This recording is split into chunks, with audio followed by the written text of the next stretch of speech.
Здравствуйте, самые лучшие зрители! Меня зовут Полина.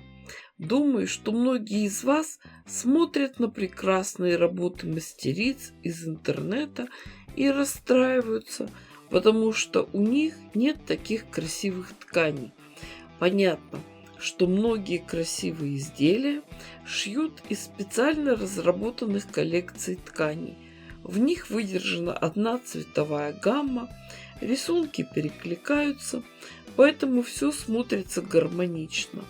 И шьют эти красивые картинки из хлопка. Это самая легкая в пошиве ткань. А что делать, если в вашем распоряжении есть яркие тряпочки, но они разные по качеству, по плотности? Это и тонкая подкладочная ткань, и ацетатный шелк, и плотная портьерная, и габардин. Попробуем их все разобрать по цвету и шить по основе в технике Крейзи. Нам надо, чтобы все полотно лежало ровно на одной плоскости с игольной пластиной. У меня обычная бытовая швейная машинка, поэтому обязательно воспользуемся самодельным приставным столиком. Шить начинаем от центра. Укладываем туда самый яркий, красивый лоскуток и потихоньку обшиваем его со всех сторон маленькими лоскутиками. Пришили, отогнули, закрепили сгиб, прошили еще раз.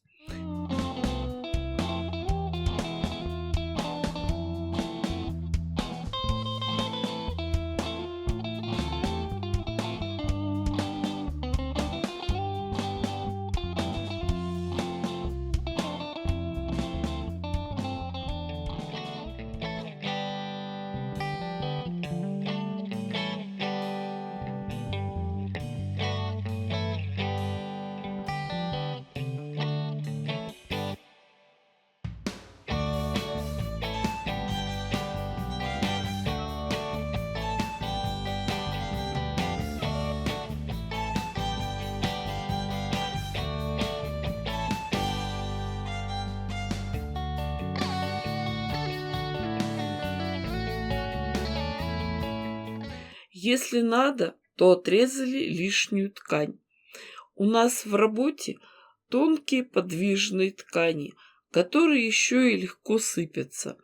Поэтому все тщательно сразу же прошиваем. Небольшой совет по поводу выбора основы. Знаю, что многие рекомендуют старые простыни, но лучше этого не делать. Старые, стиранные, ветхие ткани уже мягкие, форму держат плохо и ненадежны в дальнейшей эксплуатации. Лучше возьмите что-нибудь пожестче. У меня это новая ткань с непонятным рисунком. Это остаток после пошива постельного белья.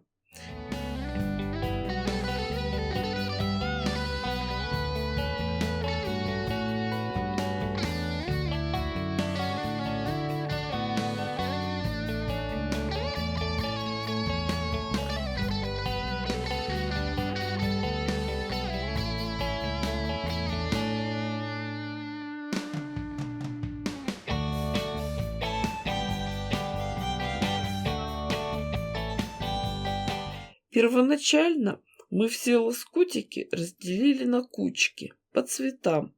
Пусть в каждом блоке будут оттенки одного цвета. Зеленые или синие.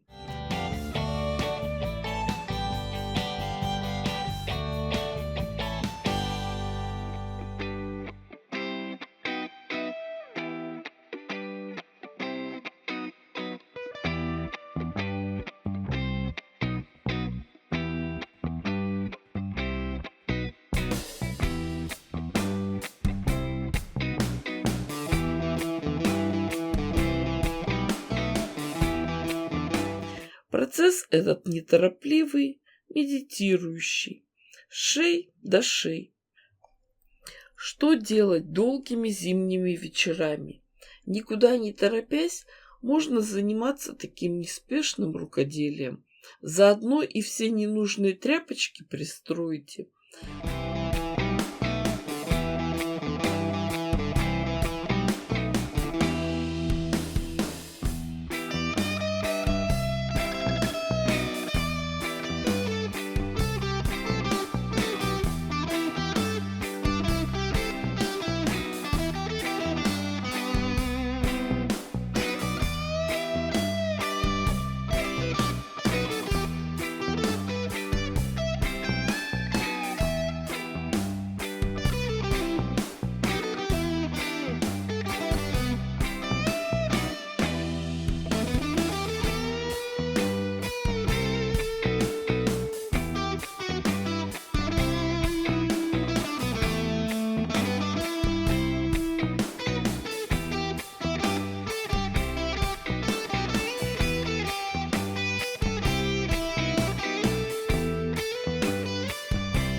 Как-то в комментариях меня спросили, что сделать из ненужных шифоновых блузок. Вот вам и ответ. Подберите к ним еще лоскутков под цвет и вперед.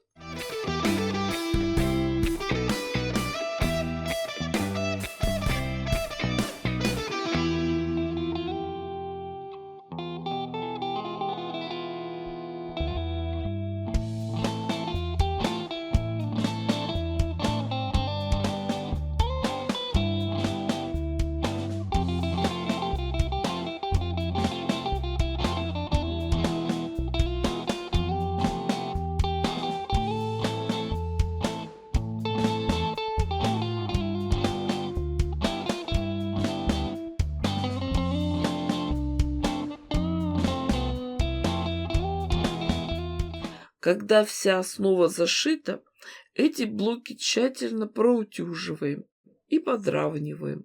Вот это очень важный процесс, потому что если какой-то блок будет другого размера, то все полотно может перекоситься. В предыдущих видео мы уже шили такие блоки. Знаю, что многие зрители недоумевали, что, зачем, почему. Размер моих блоков получился 27 на 27 сантиметров. А теперь смотрите, какая яркая красота у нас получилась. Вырви глаз. Ай, на-не.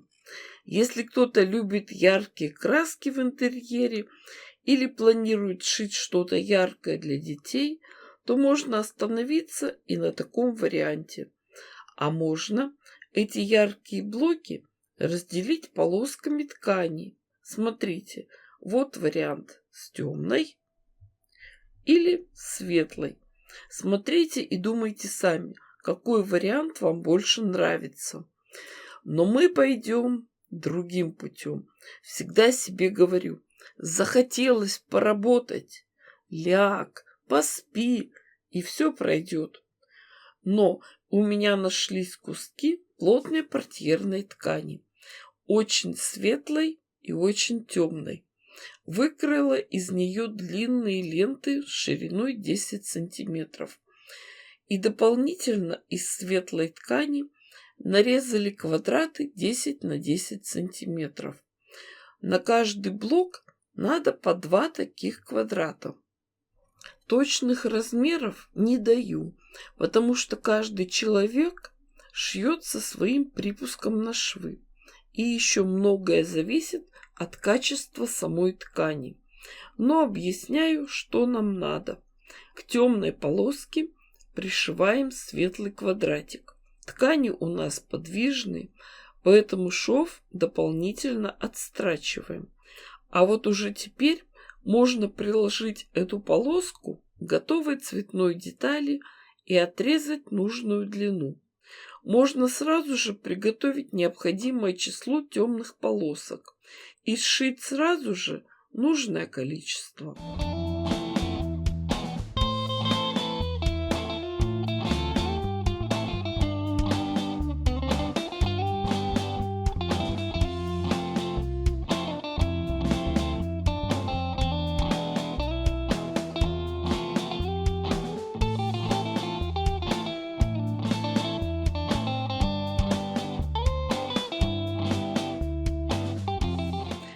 Естественно, все швы дважды прошиваем, а вот уже потом пришиваем эту полоску с одной стороны цветной детали.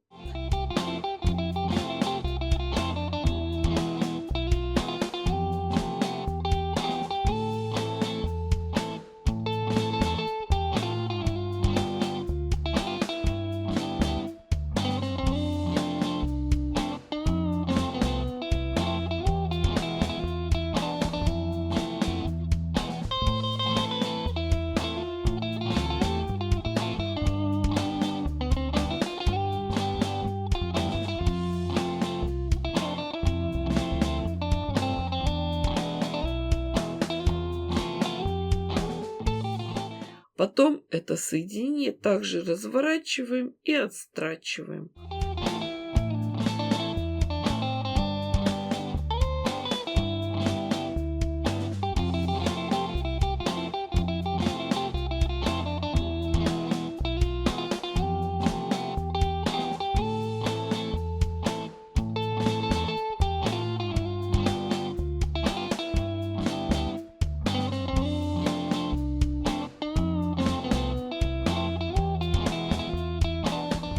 Дальше мы по такому же принципу закрываем и другую сторону цветной детали. Конечно же, везде должна быть двойная строчка.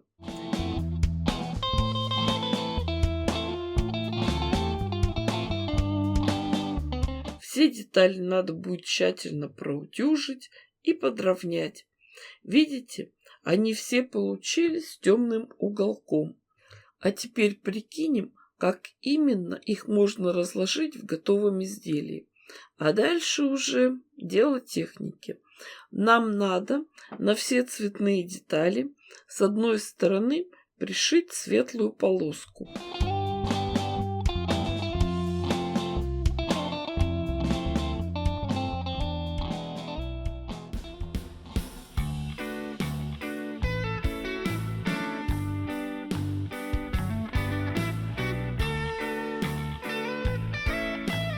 А уже потом разрезать на отдельные фрагменты.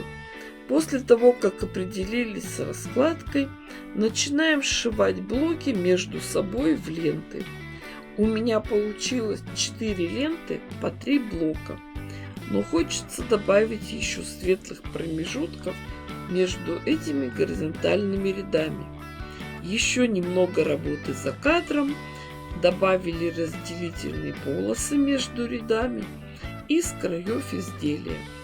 И все, серебристая ткань у меня закончилась. Но видите, какой необычный эффект получился. Наши цветные квадраты, которые мы шили неизвестно для чего, внезапно научились летать и сейчас просто висят в воздухе. Работу с этим полотном мы еще продолжим. А вы поскорее подписывайтесь на канал, чтобы не пропустить мое новое видео. Ставьте классы, пишите комментарии. С вами была Полина. Всем пока-пока и до скорых встреч!